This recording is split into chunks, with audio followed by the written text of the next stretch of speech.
What if our entire perception of reality, every face we recognize, every memory we cherish, could suddenly become as foreign as an abstract painting? The human brain holds mysteries that challenge everything we think we know about consciousness, and today we're diving into some of the most fascinating cases ever documented. You're talking about Oliver Sacks' work, aren't you? His case studies are legendary in the field of neurology. Exactly right. Let's start with the most striking case Dr. P, a talented musician who literally couldn't recognize faces or objects.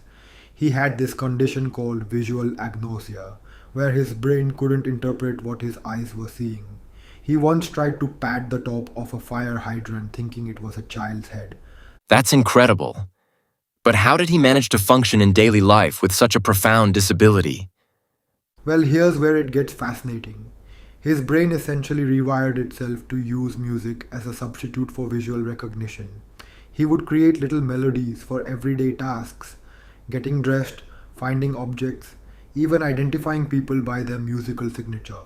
So his brain found a completely different operating system, so to speak.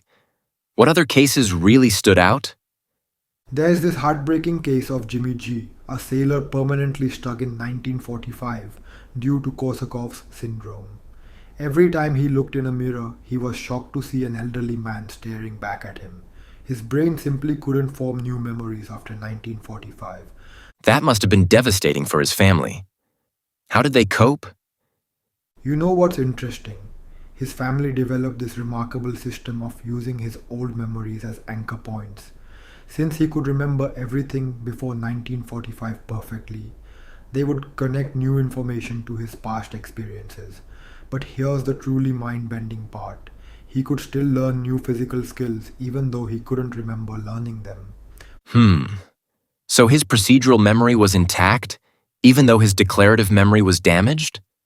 Precisely. And this brings us to another fascinating case. A woman who completely lost her sense of proprioception, meaning she had no awareness of where her body was in space. Without looking directly at her limbs, she had no idea where they were positioned. That sounds absolutely terrifying. How did she manage basic tasks?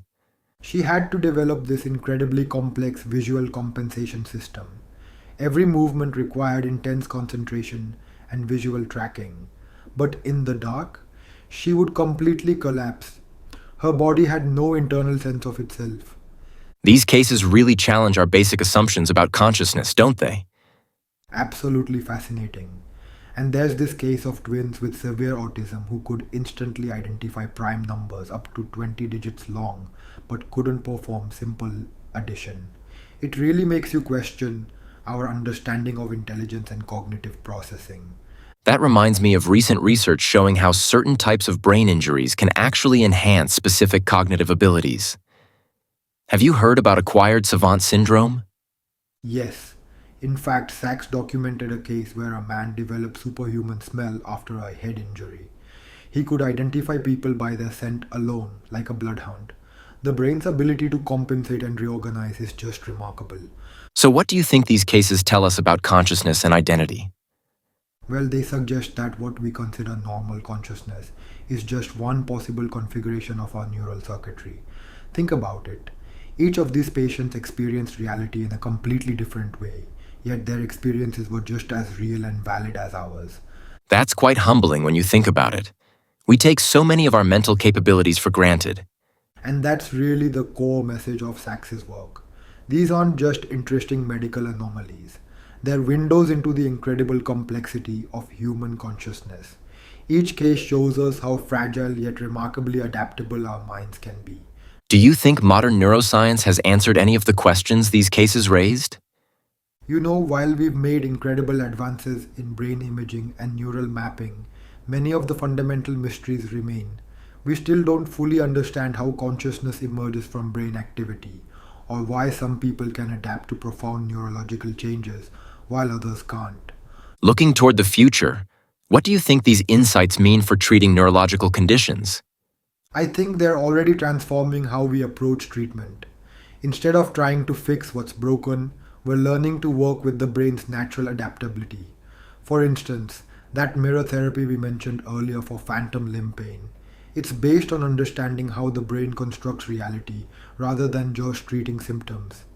These stories really make you appreciate the complexity of your own mind, don't they? They do, and they remind us that consciousness isn't this fixed, stable thing we often assume it to be. It's more like a dynamic process, constantly being reconstructed by our brains. And sometimes, when that process goes awry, we get these extraordinary glimpses into just how mysterious and remarkable human consciousness really is.